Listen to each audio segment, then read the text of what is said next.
भगवान ने गोवर्धन क्यों उठाया? कथा सबको पता है, मैं रहस्य बताऊंगा। गोवर्धन उठाया ये बात सबको पता है, क्यों उठाया बताओ, क्यों उठाया? क्यों? राधे राधे, जय श्री कृष्णा फ्रेंड्स। एक बार फिर से आप सभी का स्वागत है आपके अपने चैनल कान्हा पूनम क्रिएशन पर। आज की वीडियो में हम पूजनीय महाराज अनिरुद्ध आचार्य जी से जानेंगे गोवर्धन पूजा की संपूर्ण जानकारी। तो गोवर्धन क्यों भगवान श्री कृष्ण ने अपनी उंगली पर उठाया, इसकी पूरी जानकारी और पूजा किस प्रकार से की जाती है, वो सब हम आज की वीडियो के माध्यम से जानेंगे। तो आप वीडियो को पूरा देखें, स्किप ना करें, ताकि आप पूरी जानकारी प्राप्त कर सकें। तो चलिए देरी ना करते हुए बढ़ते हैं वीडियो की तरफ। भगवान ने गोवर्धन क्यों उठाया? कथा सबको पता है, मैं रहस्य बताऊंगा। गोवर्धन उठाया ये बात सबको पता है, क्यों उठाया बताओ, क्यों उठाया? क्यों? इंद्र पानी बरसा रहे थे इसलिए। ये तो आपको पता है कि पानी बरस रहा था तो गोवर्धन। आपके लिए मैसेज क्या है, आपके लिए सीख क्या है उस कहानी से, उस कथा से? आपके लिए शिक्षा ये है कि भगवान ने पहाड़ को उठाया, मतलब समाज को शिक्षा दी कि आप अपनी प्राकृतिक सौंदर्यता को बनाए रखिएगा। पहाड़ों का आज दोहन हो रहा है या नहीं? पहाड़ों को काट काट करके मल्टियाँ बनाई जा रही हैं, पहाड़ों को काट काट करके आज घर बनाए जा रहे हैं, मॉल बनाए जा रहे हैं। अभी मैंने सुना, आज ही न्यूज में सुना कि कहीं बहुत ज़्यादा बारिश हुई हिमाचल में, कुल्लू मनाली इत्यादि, बहुत ज़्यादा बारिश हुई। व्यास नदी है, इतना उफान आ गया कि गलियों में नदियों की तरह पानी बहने लगा, घरों में घुस गया, घर गिर गए, गाड़ियां बह गई, ट्रक बह गए, ब्रिज बह गए। जानते हो क्यों? क्योंकि उन पहाड़ों का आपने दोहन कर लिया। पहाड़ों में आपने घर बना लिए, होटल बना लिए, आपने नदियों के किनारे अतिक्रमण कर लिया, कब्जा कर लिया। आपकी इच्छाएं इतनी होती हैं कि आपका बस चले तो आप सब जगह कब्जा कर लें। तो देखो फिर प्रकृति कहीं ना कहीं अपना रास्ता तो निकालेगी। इसलिए भगवान ने गोवर्धन उठाकर मैसेज दिया कि ये जो पहाड़ हैं, ये पहाड़ तुम्हारे रक्षक हैं, ये वृक्ष हैं, ये तुम्हारे रक्षक हैं। मनुष्यों, प्रगति करना, विकास करना, पर प्रकृति ना उजड़ जाए इसकी चिंता रखना, प्रकृति का संरक्षण करना। तो भगवान ने गिरिराज जी उठाकर ये मैसेज दिया कि आप अपने, अच्छा बताओ, पेड़ों का और पहाड़ों का प्रकृति से क्या संबंध है, जरा मुझे बताओ। पर्वतों का होना जरूरी है या नहीं? बोलो हाँ। पेड़ों का होना जरूरी है या नहीं? बताओ। वृक्षों का और पहाड़ों का होना क्यों जरूरी है? होना जरूरी है, आपको पता है क्यों जरूरी है, ये बताओ, बताओ मैया, बोलो मेरी माँ। क्यों? जो मेन कारण है वो आप नहीं जानते, जानते होंगे पर अभी विस्मरण होगा आपको। जहां पहाड़ ज्यादा होते हैं, जहां वृक्ष ज्यादा होते हैं, वहां पानी ज्यादा गिरता है। आज आपने देखा होगा कहीं ज्यादा पानी गिरता है, कहीं सूखा पड़ा है। क्यों? क्योंकि प्रकृति का सिस्टम चरमरा गया। भाई पहाड़ थे, हवा जब चलती, मानसून जब आता है ना, तो मानसून टकराता है। समझो क्या साइंस क्या कहता? भाई मानसून आ रहा है, मानसून आ रहा है। भाई मानसून आ तो रहा है, जब तक वो टकराएगा नहीं। किससे टकराता है? तुम्हारे घर से नहीं टकराएगा, तुम्हारी खोपड़ी से नहीं टकराएगा। मानसून टकराता है पहाड़ों से। मानसून की गति रोकते हैं पहाड़, पहाड़ रोकते हैं, और जो जंगल हैं, पेड़ हैं, वो उस मानसून की गति को, हवा को रोकते हैं और वो पानी बरसाने के लिए मानसून को विवश करते हैं। ये ईश्वर की एक व्यवस्था है। पहाड़, वृक्ष ये भगवान के कार्य करता है। बोलो हाँ। आपने सारे वृक्ष उजाड़ दिए, आपने मेन से जो उजाड़ दिए हम उनका कह रहे हैं। लोगों ने पहाड़ उजाड़ दिए, अब या तो पानी बरसता नहीं है या बरसता है तो इतना बरसता है कि फिर आपको पानी में बैठ के कथा सुननी पड़ती है। अच्छा, आज के 20 साल पहले, सिर्फ 20 साल पहले, आप में से कितनों को याद है, मेरी बात समझ जाओ तो बताना। आज के 20 साल पहले मैंने स्वयं ने देखा, 15 साल, 20 साल ही ठीक कहूँ, हाँ 20 साल पहले मैंने देखा है, आप लोगों ने भी देखा होगा। पहले ना एक एक महीने की झड़ी लगती थी, लगी आज सावन की फिर वो झड़ी है। बोलो हाँ। पहले महीने महीने 15-15 दिन क्या लगती थी? झड़ी। अब बताओ आपने आखिरी बार वो झड़ी कब देखी है? देखिए, नहीं ये झड़ी नहीं है, ये तो पानी आया गया। 24-24 घंटे झड़ी लगती थी, टिप टिप टिप टिप, रिमझिम रिमझिम, हल्की सी फुहार बरसती रहती थी।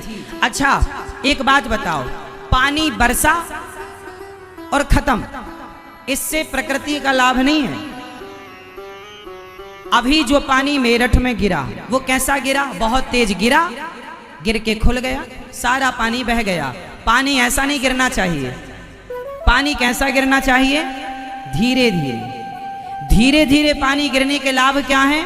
वो जो बारिश फुहार वाली होती है, रिमझिम, वो पानी जब जमीन में जाता है तो धीरे धीरे उस पानी को मिट्टी ग्रहण करती है, उस पानी को माटी पीती है, उस पानी से जमीन का वाटर लेवल ऊपर आता है। आज मेरठ में कितने फीट में पानी है? कितना फीट खोदने पर पानी मिलता है? सब उत्तर दो। कितने? 100, 200 या 50?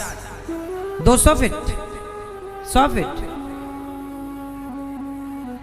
200 फीट लगभग। देखिए आप कह रहे हैं दो, चलो मैं 100 मान लेता हूं।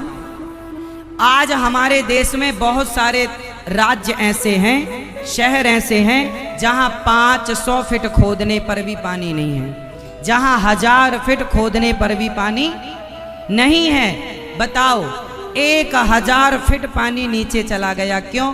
क्योंकि जो प्रकृति है, प्यासी भारत माता है, इस भारत माता को हम लोगों ने इतना कंक्रीट दे दिया है, इतना कंक्रीट दे दिया, सीमेंट दे दी, इतना पक्का कर दिया कि पानी को जमीन में जाने की जगह नहीं है। अब पृथ्वी मां प्यासी है, पानी तो बरसता है, बढ़िया बारिश हुई और बह गया, उससे प्रकृति का कोई लाभ नहीं है। पानी तब बढ़िया होता है जब वो धीरे धीरे।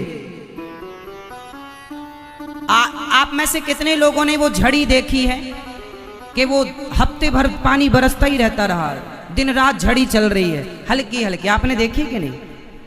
पहले सावन में झड़ी लगी रहती थी, कभी खुल गया, घंटे भर के लिए खुल गया, 2 घंटे के, बाकी दिन रात पानी झड़ी झड़ी झड़ी, हल्का हल्का। कच्चे घर हुआ करते थे तो पूरे टाइम हम लोग बाल्टी लिए घूमते रहते थे, यहाँ चू रहा है पानी तो यहाँ रख दिया, यहाँ लोटा रख दिया। पूरे पहले घर तो खप्पड़ वाले थे, मुझे खूब याद है, बारिश में हम लोग सो नहीं पाते थे क्योंकि पूरा गीला हो जाता था, है ना? कहीं यहाँ पूरे घर के बर्तन बिजी रहते थे पूरे घर के बर्तन बिजी रहते थे। यहाँ पानी टपक रहा तो यहाँ बाल्टी रखो, यहाँ तपेली रखो, यहाँ लोटा रख दो, यहाँ पे गिलास रख दो, पूरे बर्तन बिजी हो जाते थे। वो दौर हमने खूब देखे। बर्तन मैं खुद रखता था बारिश के टाइम पर। वो पानी लाभदायक था और प्रकृति में पानी बहुत था जमीन पर। आज जमीन में पानी, आज आप लोग छत में पानी जितना बरसता है बह जाता। आज भारत देश का कोई भी आदमी, कोई मतलब 95% लोग गैर जिम्मेदार रहते हैं भारत देश में। आपने इतना बड़ा घर बनाया है, आपके छत में लाखों लीटर पानी मौसम में गिरता है, वो पानी गिर के नालियों में चला जाता है, नालियां बड़े नाले में, बड़े नाला नदी में, नदी समुद्र में। वो पानी इस पृथ्वी को नहीं मिलता जिस पर तुम रहते हो, जिसका पानी पीते हो। अरे कम से कम 2-5 हजार खर्चा करके वाटर हार्वेस्टिंग करा लो तो सारा पानी जमीन के अंदर जाए, जिससे आपकी पृथ्वी माता की प्यास बुझे, और आपकी पृथ्वी माता की प्यास बुझेगी तो वो आपको पानी पिलाएगी। कितने साल तक तुम और दोहन करोगे? कब तक? आज 100 फीट नीचे पानी चला गया मेरठ में, 2 साल बाद 200 फीट चला जाएगा, 3 साल बाद 300 फीट चला जाएगा, 10 साल बाद 500 फीट चला जाएगा। आने वाली पीढ़ी तुम्हारे को गाली देगी कि तुम लोगों ने पानी का संरक्षण नहीं किया। इतना पानी अब मेरठ में जाके देख लो, कुछ तो इतने गैर जिम्मेदार होते हैं, बटन चालू करके, मशीन चालू करके सो जाते हैं, टंकी से पानी गिरता रहता है। बताओ जरा मुझे, 1 लीटर पानी कितने का है? आपके मेरठ में 1 लीटर पानी कितने का है? कितने का? 20 रुपए का। भाई बोतल हम खरीदते हैं तो कितने की मिलती है? सोचिए कि 20 रुपए लीटर अभी पानी है, जब तुम्हारे मेरठ में 100 फीट में पानी है तो 20 रुपए लीटर है। जब पानी नीचे जाता जाता जाता जाता एक दिन तो आएगा कि खत्म होगा, क्योंकि आप दे तो रहे नहीं हैं। आप में से कितने घर में वाटर हार्वेस्टिंग का सिस्टम लगा हुआ, मुझे बताओ? एक के घर नहीं है। देखो, जबकि हम भारतीय हैं, हम सरकार के भरोसे ना बैठे कि सरकार पैसा दे। क्यों दे पैसा? हमारी जिम्मेदारी क्या अपनी भारत माता को बचाना या भारत माता की प्यास बुझाना, क्या हम भारतीयों की जिम्मेदारी नहीं है? यदि है तो अपने घर में एक 5 फीट का किनारे गड्ढा कराओ, 10 फीट का। उस गड्ढे में बड़े बड़े पत्थर डालो, रेत डालो, और पत्थर रेत डाल करके पूरे छत का पानी का कनेक्शन उसमें कर दो। कचरा ना जाए ऐसी व्यवस्था करना। वो पानी पूरा पत्थर के द्वारा अंदर चला जाएगा, भर गया तो नाली में चला जाएगा। मतलब ना मिलने से कुछ तो मिलेगा साहब। यदि तुमने एक मौसम में 1 लाख लीटर भी पानी तुमने अपने पृथ्वी माँ को पिलाया, तो 1 लाख लीटर एक एक घर से यदि पृथ्वी माँ की प्यास बुझाई गई, तो सोचो वो जो आज 100 फीट पानी है नीचे, वो 30 फीट में ना आ जाए तो कह देना। प्रकृति का संरक्षण हम ही करेंगे, जिम्मेदार हम बने। हम इतने अंधे ना हो जाएं कि हम अपनी प्रकृति को उजाड़ दें। अपने घरों में पेड़ लगाना सीखिए। आम का लगाओ, आंवले का लगाओ। आंवले के पेड़ में तो भगवान का वास होता है, आंवला का शुभ होता है पेड़ घर पर। आम लगाओ, इसी बहाने पेड़ की छाया रहेगी, प्रकृति संरक्षित होगी, और पानी बचाओ। आप पढ़े लिखे हैं, मैं औरों को नहीं कहूँ, कहता तो सबको हूँ साहब, सुन सब लेते हैं, पता नहीं मानते कितने हैं। पर आप, मुझे विश्वास है कि आप बहुत जिम्मेदार लोग हैं मेरठ वासी। 5000 का भी खर्चा आए और आपके 5000 खर्चा करने से 1 लाख लीटर पानी पृथ्वी माँ पीने लग जाए, तो बताओ सौदा सस्ता है या ठीक है, फायदे का है? तो करो ना, करना चाहिए, कोशिश करो। हम करते हैं। हमने गौरी गोपाल आश्रम में, जो हमारा वृद्ध माताएं रहती, वृद्धाश्रम में, छत का पूरा पानी वाटर हार्वेस्टिंग के द्वारा नीचे जाता है। जब भर जाता है, ओवर हो जाता तो नाली में जाता है। पर पहला प्राथमिकता है। और सुनो, हमने उसी वाटर हार्वेस्टिंग में एक काम और किया है। आपके घर में आपने फिल्टर वाला पानी पीना शुरू कर दिया है आजकल। आपको पता है, उससे ना एक छोटा सा पाइप होता है, उससे वेस्टेज पानी निकलता रहता है। जो आप लोग पानी आरओ वाला पीते हैं, वो पानी नाली में जाता है। क्यों जाए नाली में? उस पानी को बचाओ, उस पानी से कपड़े धुल लो, या नहीं धुलो तो वाटर हार्वेस्टिंग जो है उसमें डालो, तो पानी नीचे जाएगा। मेरी माँ, प्रकृति आपकी है, भारत माता हम सबकी है, उनकी रक्षा करना कब तक कोई सहेगा? कब तक सहेगा बताओ? कितना सहेगा? माँ की तो एक हिम्मत होती है ना, बच्चों का अत्याचार भी माँ कब तक सहती है मुझे बताओ। जब सहन से बाहर हो जाता है ना तो माँ हाथ खड़े कर लेती, अब नहीं। ये पृथ्वी माँ है, कहीं ये हाथ खड़े ना कर ले। इसलिए जागरूक बनो, पेड़ लगाओ और जल बचाओ। कितने लोग जागरूक होंगे बताओ मुझे। आप लोग अभी आज ही घर जाके और छत का पूरा पानी वाटर हार्वेस्टिंग के द्वारा जमीन में डालने की कोशिश कीजिएगा। करेंगे? कितने लोग करेंगे? पीछे वाली मैया हाथ नहीं उठा रही हो, लापरवाह मेरी माँ।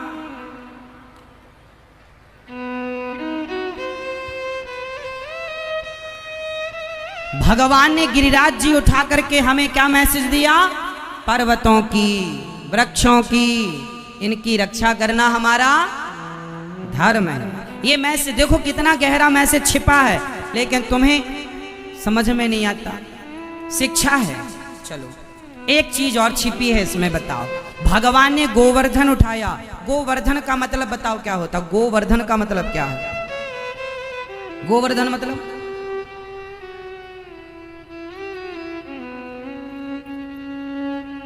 गोवर्धन मतलब क्या होता है?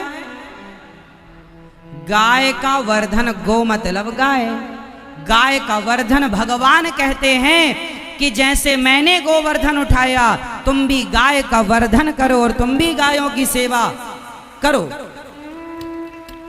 गोवर्धन, गाय का वर्धन, गाय की सेवा करो। गाय का गोबर भी अमृत है। गाय के गोबर से लोग आंगन को लीपते पोतते रहे हैं। हमारे घर में जब तक आंगन को गाय के गोबर से ना लीपा जाए तब तक उसे शुद्ध नहीं माना जाता था। भोजन के बाद चौका लगाया जाता, चौका मीन्स पोंछा गाय के गोबर से साफ की जाती थी रसोई। ये परंपरा रही है। आज जैसे आप बार बार हाथ धुलने के लिए हाथ को साबुन से धुलते हैं या इत्यादि प्रकार के आप लिक्विड फॉर्म का यूज करते हैं, सैनिटाइजर इत्यादि का प्रयोग करते हैं। जैसे आज कोरोना के दौरान नगर पालिका ने पूरे शहर में एक दवाई का छिड़काव किया कि भाई कोरोना बैक्टीरिया हो तो मर जाए। आज दुनिया को पता चला कि ये छिड़काव हमारे यहाँ पहले से घर में गाय के गोबर से लीपने की परंपरा रही है। वो क्यों? क्योंकि गाय के गोबर में ऐसे बैक्टीरिया पाए जाते हैं, गुड बैक्टीरिया, जो बैड बैक्टीरिया को नष्ट कर दिया करते हैं। ये प्राकृतिक है। गाय का गोबर अपने आप में बीमारियों को खत्म करने की बहुत बड़ी ताकत रखता है। गाय का मूत्र, इतने सारे जीव जंतु हैं, बंदर है, कुत्ता है, बिल्ली है, किसी का मूत्र पीने लायक नहीं है। किसी का मूत्र पीने लायक नहीं है, एक गाय के अतिरिक्त। सोचिए, गाय ऐसे थोड़ी माँ कहा जाता है। जो लोग घर में कुत्ता पालते हैं तो कुत्ता पाल तो लो, पर कुत्ते का गोबर से तुम घर लीप नहीं सकते, कुत्ते के मूत्र को पी नहीं सकते। जबकि गौ माता के मूत्र को बड़ी बड़ी मेडिकल कंपनियां, बड़ी बड़ी दवाई बनाने वाली कंपनियां, मेडिकल स्टोरों में आपको गौमूत्र मिलने लगा है पैसों से। हाँ या ना? आज गौमूत्र, इस धरती पर कैंसर नाम की एक बीमारी है। उस कैंसर की बीमारी को समाप्त करने के यदि किसी के पास शक्ति है तो गौमूत्र के पास ही वो ताकत है जो कैंसर को समाप्त कर सकता है। इसलिए गौमूत्र 14 साल तक भरत जी ने गाय के मूत्र से दलिया पका करके 14 साल तक खाया। राम के वियोग में भरत जी 14 साल तक क्या खाते थे? गौमूत्र में दलिया पका करके खाते थे। तो गाय कोई आज से माता है ऐसा नहीं, राम भी उसे माता मानते थे, भगवान कृष्ण भी माता मानते थे। राम जी जन्म किस लिए लेते हैं? बोलो, विप्र, विप्र, धेनु, धेनु मतलब गाय, ब्राह्मण गाय, विप्र धेनु, सुर मतलब देवता, संत मतलब संत साधु, अच्छे लोग। अच्छे लोग में आप भी आ सकते हैं, हम भी आ सकते हैं। विप्र धेनु सुर संत हिता। इस गाय की रक्षा के लिए भगवान ने देखा कि गाय पर बड़ा अत्याचार हो रहा है, तब गाय की रक्षा के लिए भगवान को कभी राम बनकर कभी कृष्ण बनकर अवतार लेना पड़ा गाय के लिए। आप गांव के लोगों को मैं एक बात बताऊं, आप बहुत बढ़िया काम कर सकते हैं। आज पैसा कमाने का एक नया जरिया हो सकता है। कैसे? जो गाय बूढ़ी हो जाती है उस गाय को लोग घर के बाहर छोड़ देते हैं। नहीं, गाय भले बूढ़ी हो जाए, गाय भले दूध ना दे, पर गाय का दूध नहीं है तो क्या फर्क पड़ता है? गाय के गोबर से ही गाय अपना खर्चा निकाल सकती है, यदि कोई तरीके से काम करने लग जाए तो। केवल गोबर इतना बढ़िया है। यदि आप प्लानिंग से काम करें, थोड़ा रिसर्च करें इस पर और बड़े पैमाने पर अच्छा काम करें, तो आप जैविक खाद से लेकर गैस से लेकर गाय के गोबर से लकड़ी बनने लगी है। अभी तक ओपला सुना था, कंडा, अब लकड़ी। एक मशीन आती है, उसमें गोबर डालो तो वो लकड़ी के शेप का कंडा निकालती है। मतलब इतना लकड़ी टाइप का होता है, उसे कंडा नहीं कह सकते, लकड़ी टाइप का होता है। गौरी गोपाल गौशाला वृंदावन में है वो मशीन। हम लोग स्वयं बनाते हैं गाय के गोबर से वो लकड़ी। और जहाँ प्रयोग हो, जैसे गाय के लिए दलिया बनाना होता है, आग का काम होता है, तो लकड़ी कहाँ तक खरीदें, तो अब ज़रूरत नहीं पड़ती, उसी से काम हो जाता है। तो अभी आगे तो हमारी गाय पर बहुत कुछ करने की प्लानिंग है। आपके पास गाय है, व्यवस्था है, तो आप भी करो और इससे बोझ ना मानो। गाय सेवा है, सेवा करो और 2 पैसे भी कमाओ, नो प्रॉब्लम, पैसे भी कमाओ। आप ओपले की गोबर की लकड़ी बनाकर, मशीन आती है 20-25 हज़ार रुपए की, उसे ले लो, उससे लकड़ी बन जाएगी गोबर की, और उससे फिर बाजार में आप बेच सकते हैं। उससे क्या होगा? जंगल भी नहीं कटेंगे। देखिए कितना साइंटिफिक है चीजें। जंगल भी नहीं कटेंगे, पेड़ भी नहीं काटना पड़ेगा और लकड़ी की पूर्ति भी हो जाएगी। आप बढ़िया रोटी बनाइए, उसमें मशीन में ऐसा प्रयोग किया गया है कि बीच में छेद होता है उस लकड़ी में पूरा, जिससे धुआं निकलने की संभावनाएं बहुत कम हो जाती हैं। तो उस लकड़ी में धुआं भी नहीं निकलता। मतलब इस तरीके से उसे डिजाइन किया जाता है। तो वो आप लोग यदि किसान हैं, आप लोग यदि जागरूक हैं और पैसे भी कमाना चाहते हैं और गाय की सेवा भी करना चाहते हैं, तो गाय की सेवा करो, गौ हत्या बंद करो, गौ हत्या बंद करो। नारा लगाने से काम नहीं होगा। गौ हत्या बंद करो का नारा नहीं चाहिए, गौ हत्या बंद करो का नारा नहीं, अब तो काम चाहिए। स्वयं काम करो, उस पर पहुंचाओ जन जन तक के गाय क्या है, गाय के गोबर की ताकत क्या है, गाय के मूत्र की ताकत क्या है, गाय के दूध की ताकत क्या है। पहुंचाइए गाय के प्रत्येक चीज को। गाय आजकल तो गाय के गोबर के बहुत सारे सामान बनने लगे हैं। गणेश जी बनते, लक्ष्मी जी बनती, दिया बनने लगे गोबर के, दीपक, मतलब बहुत कुछ है करने का। अगरबत्तियां, धूप बत्तियां गोबर से बनने लगी हैं। अब आपके पास यदि दिमाग है तो आप इसी से, गाय के गोबर से लाखों कमा सकते हैं, और नहीं बुद्धि है तो गोबर फेंक दो। भाई सब चीजें अक्कल से ना होगी, अक्कल है तो सब है। अक्कल बड़ी के भैंस बताओ, भैंस इसलिए तो गोबर फेंक रहे हैं लोग, क्योंकि भैंस बड़ी है। अक्कल बड़ी होती तो जो हम कह रहे हैं उस पर कहना ना पड़ता, आप सब काम कर रहे होते। जो पुरानी परंपराएं हैं वो मरती ना, उससे आप जीवित कर रहे होते। इसलिए क्या बड़ा? अब अक्कल बड़ी है कि भैंस, वो आप समझो क्या बड़ा है। मेरे हिसाब से उसी की अक्कल अच्छी है जो अपनी अक्कल सही जगह पे लगा रहा है। जो लगा नहीं रहा है, केवल अक्कल की बातें कर रहा है, उसकी भैंस ही बड़ी है। सही है। अब जैसे जे कथा चल रही है, पंचायत कर रहे हैं कि क्या बड़ी है, इनकी भैंस बड़ी है, अक्कल बड़ी नहीं है। इसलिए समाज में दोनों प्रकार के लोग रहते हैं, जिनकी अक्कल बड़ी है वो भी, और जिनकी भैंस बड़ी है वो भी। तो गाय, भगवान ने गोवर्धन उठाया, गोवर्धन, गाय का वर्धन किया, गाय का संरक्षण किया, गाय की सेवा की भगवान ने। ऐसे भगवान जो गाय की सेवा करते हैं। बोलिए गौ माता की। तो कौन कौन लोग गाय पर आगे से काम करेंगे? जितने नौजवान बच्चे, यहाँ तक कि बहन बेटियां, आप भी यदि तरीके से काम किया जाए तो मुझे लगता है कि आप लाख रुपए, 50,000 लाख रुपए महीना कमा सकते हैं यदि सिस्टम से चलेंगे तो। और बढ़ाओ तो जितना बढ़ाते, काम तो फिर काम है।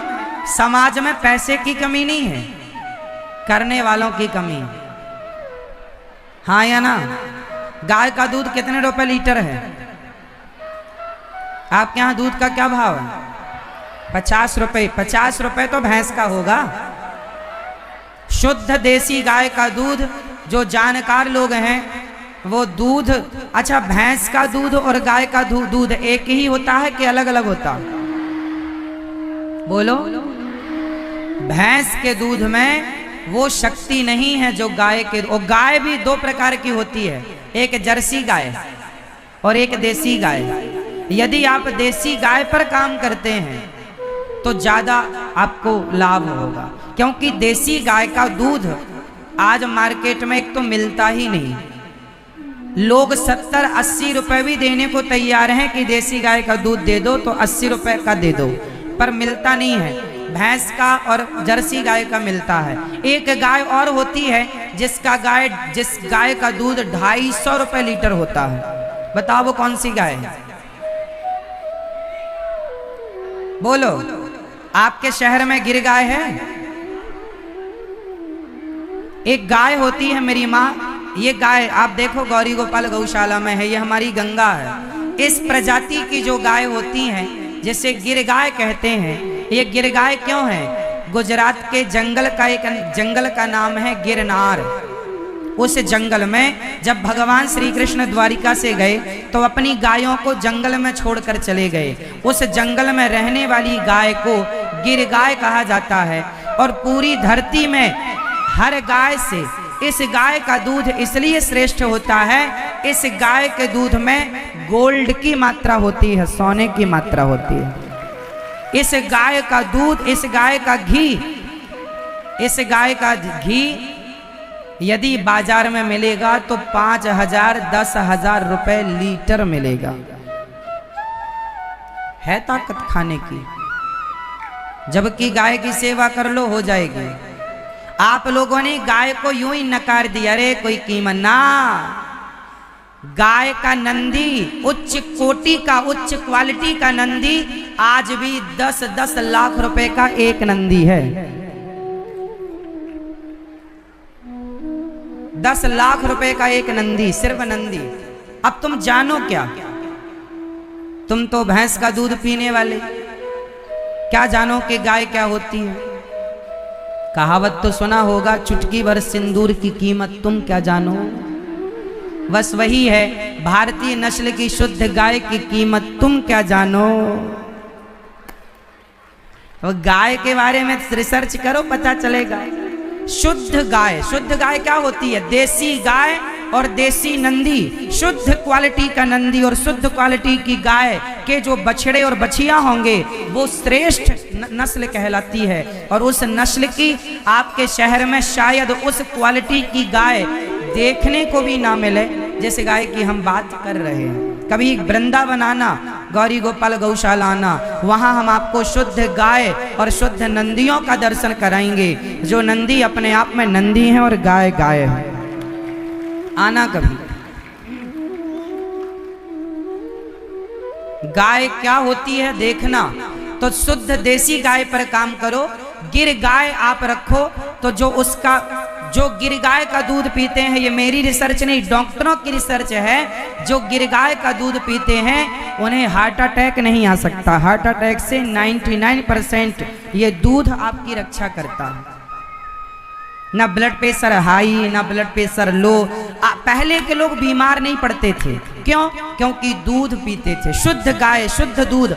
आजकल तुम भैंस का पी रहे हो, इंजेक्शन लगा के दूध निकाला जाता है आजकल। जितना, चलो भैंस का दूध भी बुरा नहीं है, लेकिन भैंस को इंजेक्शन, आजकल के जो बड़ी बड़ी फार्म होती हैं, वो भैंस का जो बच्चा होता है ना, जैसे भैंस का भैंसा हुआ, बच्चा हुआ, उसे मार दिया जाता है तुरंत, क्योंकि उसे कहाँ रखेंगे, कहाँ उसको खाएंगे खिलाएंगे, फिर इंजेक्शन लगाकर उसे दूध की ओर अग्रसित किया जाता है। फिर दूध, जैसे बछड़ा पीता है ना, तो गाय अपना दूध बाहर करती है। समझ रहे हैं उस प्रोसेस को, कि गाय का बछड़ा जब दूध पीता है तो गाय अपना दूध उतार देती है, लगा लो। ऐसे ही भैंस का बछड़ा जब दूध पीता है तो वो निकालती है, लेकिन अब बच्चा तो मर गया, तो इंजेक्शन से उसे दूध उतारा जाता है। तो वो इंजेक्शन युक्त दूध जब आप पिएंगे तो कितना लाभ करेगा।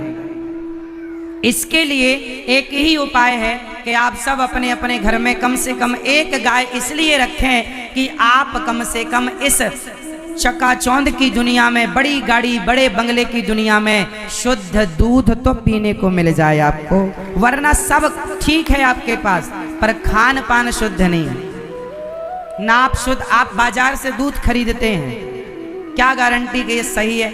और तो ठीक है, आज बाजार में जो दूध मिलता है उस दूध की क्रीम पहले ही निकाल ली जाती है। ये बात कितनों को पता है?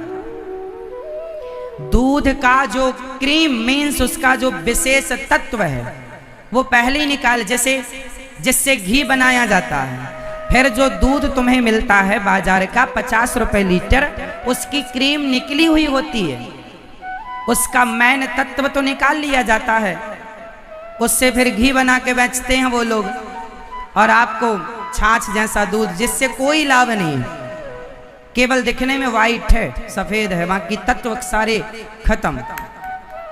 पहले का दूध, घर का दूध, उसकी मलाई इतनी मोटी हुआ करती थी। आपके दूध की मलाई कितनी मोटी है? मलाई तो उसका माल तो निकल गया पहले ही, क्रीम निकल गई। इसलिए इसका सबका एक ही समाधान है, घर में गाय रखो। क्या रखो? गाय। मस्त गाय का दूध बच्चों को पिलाओ, गाय की सेवा करो, और घर में शुद्ध देसी नस्ल की गाय रखना। मिल जाए तो गिर गाय रखना। क्या रखना? हाँ, शुद्ध देसी गाय। देसी गाय कोई भी हो चलेगी। अच्छा, शुद्ध देसी गाय की पहचान क्या होती है?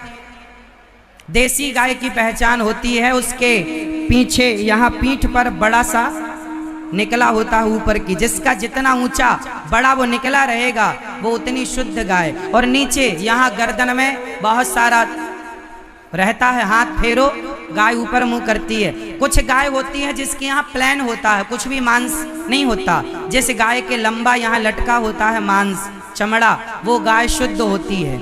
ये जरूरी है लटकना। ये देसी गाय की पहचान बता रहा हूँ। देसी गाय के यहाँ और यहाँ पीठ पर बड़ा सा, आपके यहाँ क्या बोलते हैं जो पीठ में होता? कुबड़, जो आप बोलते हैं। हाँ ठीक है, समझ गए ना आप लोग? बस जो भी आप बोलते हैं वो बोलिए, पर गाय के जो यहाँ पीठ पर गर्दन के सामने ऊंचा सा होता है ना, बस वो जितना ऊंचा होगा उतनी शुद्ध गाय कहलाएगी। और जिस गाय के प्लेन होता है, होते ही नहीं है, वो जर्सी गाय होती है। जिस गाय के प्लेन होता है वो कौन सी गाय? जर्सी गाय। जिस गाय के यहाँ नीचे कुछ नहीं है, प्लेन है, वो जर्सी है। और जिसके है वो देशी है। तो आपको किस गाय की सेवा करनी है? जर्सी को हमारे यहाँ जानवर कहा जाता है, गाय की कोटि में नहीं है वो जानवर है। गाय केवल देसी गाय को गौ माता कहा जाता है, इसलिए देसी गाय की सेवा। भारतीय नस्ल की वेद लक्षणा गाय। अच्छा, गाय में भी एक कपिला गाय होती है, एक स्वर्ण कपिला गाय होती है। ये सभी गाय गौरी गोपाल गौशाला में कभी आना, दर्शन कराऊंगा। स्वर्ण कपिला गाय, सोने की तरह उसकी पूंछ, सोने की तरह खुर, सोने की तरह उसकी आंखों की पलकें, वो पूरा स्वर्ण जैसी होती है, स्वर्ण कपिला बोलते हैं। जिसके सींग, ये देखो स्वर्ण कपिला, सारी गायों का मुंह काला होता है, इनका सोने जैसा, पूंछ सबकी काली होती है, गाय की सुनहरी है, ये स्वर्ण कपिला गाय है। खुर भी सोने जैसे सुनहरे, ये सब स्वर्ण, ये आंखों की पलकें भी सुनहरी, ये स्वर्ण कपिला गाय की पहचान है। ये लाखों में कोई एक गाय होती है, लाखों में इस गाय का दूध सर्वश्रेष्ठ होता है, सबसे ज्यादा एनर्जी देने वाला। 500 रुपए लीटर भी आपको मिल जाए तो कृपा है, मिले पहली बात तो मिलेगा ही नहीं। सिंपल आप 1000 रुपए दो के भैया 1 लीटर दूध दे दो, 1000 रुपए हम दे रहे हैं तो भी नहीं मिलेगा, क्योंकि गाय ही नहीं है ऐसी। लाखों करोड़ों में कोई एक गाय ऐसी होती है, और एक गाय होती है कपिला। कपिला गाय जिसके सींग हिलते हैं और नीचे की तरफ जाते हैं। हर गाय का सींग ऊपर की तरफ जाता है, कपिला गाय का सींग। ये गाय हमारी कपिला है, ये कपिला गाय के सींग हिलते हैं। आप ध्यान से देखेंगे तो सींग हिलते हैं, और देखिए पूरे सींग हिल रहे हैं और नीचे की तरफ झुके हैं। ये कपिला गाय की पहचान है, ये कपिला गाय है। ये गाय भी श्रेष्ठ गायों में, शुद्ध देसी गाय में कपिला है, ये देसी गाय। तो आप सभी अपने घर में गाय रखें और गायों को समझें, पहचानें। गाय अपने आप में हीरा है, गाय अपने आप में। हाँ, पहले के लोग जिसके घर में जितनी गाय होती थी वो उतना बड़ा आदमी माना जाता। अरे बहुत गाय है, बहुत बड़ा आदमी है। गौधन, गजधन, बाजधन और रतन धन खान, पहले गौधन को ही धन माना जाता था। अरे फलाने के पास बहुत गाय हैं मतलब बड़ा आदमी। और आज तो फलाने के पास ज्यादा कुत्ते हैं। कुत्तों से बताइए तुलना हो रही है आपकी। गाय एक सबसे दुर्लभ गाय होती है हिमालय में, सबसे छोटी कद की। वो हिमालय के सिवा कहीं होती ही नहीं। मतलब हिमालय जो पहाड़ी क्षेत्र है ना, हिमाचल तरफ होती है वो गाय। हिमाचल के पर्वतों में वहाँ कहीं कहीं वो गाय दुर्लभ गाय है, लुप्त होने की कगार में है। इतनी सी गाय होती है, 3-3.5 फीट की छोटी सी गाय। उस गाय का दूध सर्वश्रेष्ठ माना जाता है। वो मिलती ही नहीं है कहीं, दर्शन भी दुर्लभ है। हमारे पास भी नहीं है वो गौ माता, है ना, वो वहां मिलती है। उस गाय का दर्शन और दूध तो अमृत ही है। इसलिए गायों के बारे में थोड़ा रिसर्च कीजिए, जानिए। शुद्ध गाय का निर्माण, शुद्ध नंदी, शुद्ध गाय, शुद्ध नस्ल तैयार हो, फिर उस शुद्धता का आप सब समाज में प्रचार करो। शुद्ध दूध के बारे में समझाओ, बताओ। अपने आप गाय की डिमांड बढ़ेगी, और गाय की डिमांड बढ़ेगी तो गौ हत्या अपने आप समाप्त हो जाएगी। सिंपल है। जितने ये छोरा भाग रहे हैं सब बेरोजगार, तुम कुछ नहीं कर सकते। गौ माता की सेवा करो, रखो घर में 4 गौ माता। और गाय तो आजकल फ्री में मिल जाती, सड़क में डोल रही है बेचारी, ले आओ। गौ सेवा भी करो, गोबर से लकड़ी बना करके लो, जहां जरूरत है काम करो, अपने स्तर से काम करो। हमने तो सूत्र दे दिए, आप बहुत कुछ कर सकते हैं, जितनी आपकी बुद्धि है कर लो। हाँ या ना? और सब कर, लड़कियां भी कर सकती हैं, लड़के भी कर सकते हैं। लड़कियां ये ना सोचे हम क्या करें, तुम भी करो, तुम भी करो। काम तो सब कर सकते हैं, कोई भी काम छोटा या बड़ा नहीं होता। लड़का और लड़की के लिए नहीं, सबके लिए। कोई भी करो, सब करो, सब कुछ किया जा सकता है। ठीक है।